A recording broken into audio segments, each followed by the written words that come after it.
Hello, আসসালামু আলাইকুম।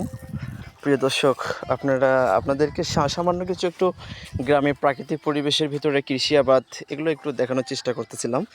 সেটা হচ্ছে এখানে দেখেন, এই যে মিষ্টি কুমড়া, কত সুন্দর মিষ্টি কুমড়া ধরে আছে।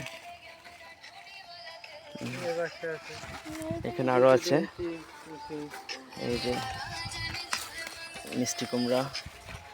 মিষ্টি কুমড়াগুলো ওঠানোর উপযুক্ত হয়ে গেছে।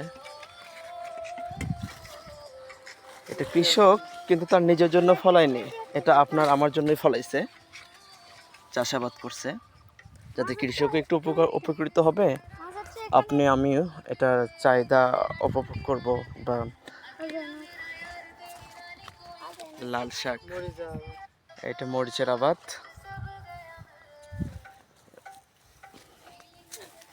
প্রচুর মরিচ ধরছে। এই দেখেন মরিচ,